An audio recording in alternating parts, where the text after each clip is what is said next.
ಇನ್ನು ವಿಧಾನಸೌಧದ ಬಳಿ ಗಾಂಧಿ ಪ್ರತಿಮೆಯ ಮುಂಭಾಗದಲ್ಲಿ ಬಿಜೆಪಿ ಮತ್ತು ಜೆಡಿಎಸ್ ಪ್ರತಿಭಟನೆಯನ್ನ ಮಾಡ್ತಾ ಇದೆ. ಮುಖ್ಯಮಂತ್ರಿಗಳು ರಾಜೀನಾಮೆ ಕೊಡಬೇಕು ಅಂತ ಆಗ್ರಹಿಸಿ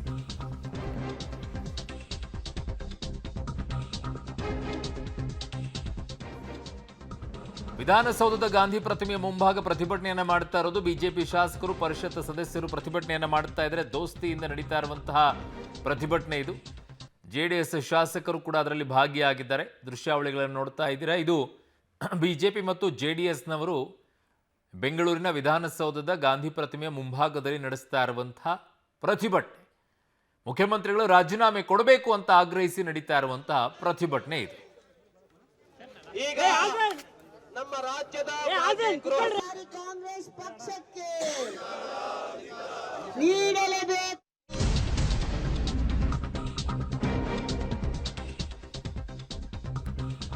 ಇಡೀ ನಿಮ್ಮ ಬಟ್ಟೆಯೇ ಕಪ್ಪು ಚುಕ್ಕೆಗಳಿಂದ ಕೂಡಿದೆ.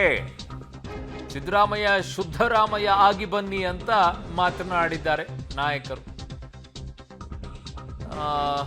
ಒಂದೇ ಕಂಪನಿ ಯಾಕೆ, ತುಂಬಾ ಇದಾವೆ ಬಟ್ಟೆ ವಾಶ್ ಮಾಡಕ್ಕೆ. ನೀವು ಮಲಿನ ಆಗಿದ್ದೀರಾ, ಸಿಬಿಐ ತನಿಖೆ ಆಗಲಿ ಅಂತ ಅರಗ ಜ್ಞಾನೇಂದ್ರ ಅವರು ಮಾತನಾಡಿದ್ದಾರೆ. ನಿಮ್ಮ ನಡವಳಿಕೆಯಿಂದ ಮಾಡಬೇಡಿ ಸಿದ್ದರಾಮಯ್ಯನವರೇ. ದಯವಿಟ್ಟು ನೀವು ಕಾನೂನು ಹೇಳದೇ ಇರಬಹುದು, ನಿಮಗೆ ರಾಜೀನಾಮೆ ಕೊಡಿ ಅಂತ ಹೇಳಿ. ಆದರೆ ಒಂದು ನೈತಿಕತೆಯ ಪ್ರಶ್ನೆ ಇದೆ. ಸಾರ್ವಜನಿಕ ಜೀವನದಲ್ಲಿರೋರಿಗೆ ನೈತಿಕತೆಯ ಪ್ರಶ್ನೆ ಇದೆ. ಆ ನೈತಿಕತೆಯನ್ನ ಮೀರಿ, ಎಲ್ಲೇ ಮೀರಿ ನೀವು ಹೋದ್ರೆ ನೀವೊಬ್ಬರು ಮುಖ್ಯಮಂತ್ರಿ ಆಗ್ಬೋದು, ಆದರೆ ಜನಕ್ಕೆ ಆದರ್ಶವಾಗಿರ್ತಕ್ಕಂಥ ಮುಖ್ಯಮಂತ್ರಿ ಆಗ್ಲಿಕ್ಕೆ ಸಾಧ್ಯ ಇಲ್ಲ, ಸಾಧ್ಯ ಇಲ್ಲ. ಯಡಿಯೂರಪ್ಪನವರವ್ರ ಮೇಲೆ ಆಪಾದನೆ ಬಂದ ತಕ್ಷಣ ರಾಜೀನಾಮೆ ಕೊಟ್ಟು ಇಲ್ಲರು.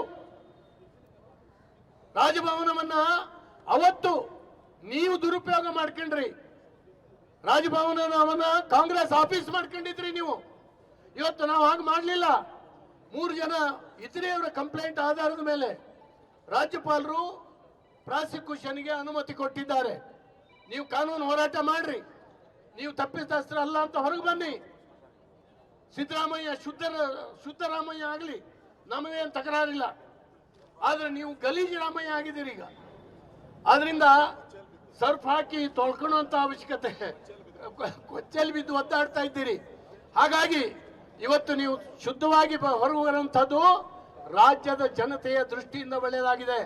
ಅದಕ್ಕೆ ನಿಮ್ಮ ಅಂಡರ್ನಲ್ಲಿ ಇರುವಂತ ಪೊಲೀಸ್ ನಿಮ್ಮ ಮೇಲೆ ಎನ್ಕ್ವೈರಿ ಮಾಡ್ಲಿಕ್ಕೆ ಬರೋದಿಲ್ಲ. ಲೋಕಾಯುಕ್ತ ನಿಮ್ಮ ಮೇಲೆ ಎನ್ಕ್ವೈರಿ ಮಾಡ್ಲಿಕ್ಕೆ ಕಷ್ಟ ಆಗ್ತದೆ, ನಿಮ್ಮ ಅಂಡರ್ನಲ್ಲಿ ಇರುವಂತ ಪೊಲೀಸ್ ಅಧಿಕಾರಿಗಳಲ್ಲಿ ಇರೋದು. ಹಾಗಾಗಿ ಇವತ್ತು ಸಿಬಿಐನಿಂದ ಎನ್ಕ್ವೈರಿ ಆಗಲಿ. ಇವತ್ತು ನೀವು ಕೋರ್ಟ್ಗೆ ಹಾಕೊಂಡಿದ್ದೀರಿ, ಒಳ್ಳೇದು, ಅಲ್ಲಿ ಮಾಡ್ರಿ, ಹೋರಾಟ ಮಾಡ್ರಿ. ಇದು ಎಂತ ಗಲೀಜ್ ಕೆಲಸ? ನಿಮ್ ಕಾರ್ಯಕರ್ತರಿಗೆ ಹೋರಾಟಕ್ಕೆ ಅನುಮತಿ ಕೊಡ್ತೀರಿ. ಏನು ಹೋರಾಟ ಮಾಡ್ತೀರಿ ನೀವು? ಏನಂತ ಹೇಳಿ ಜನಕ್ಕೆ ಹೇಳ್ತೀರಿ? ಅಲ್ಲಪ್ಪ, ನಾವು ಸಾಬೀತಿದ್ದೀವಿ ಅಂತ. ಇವತ್ತು ನಾವು ಯಾರೋ ಕಟ್ಟಿರ್ತಕ್ಕಂಥ ಕಥೆಯ ಆಧಾರದ ಮೇಲೆ ಅಲ್ಲ ಪ್ರಾಸಿಕ್ಯೂಷನ್ಗೆ ಅನುಮತಿ ಕೊಟ್ಟಿರ್ತಕ್ಕಂಥ ರಾಜ್ಯಪಾಲರು.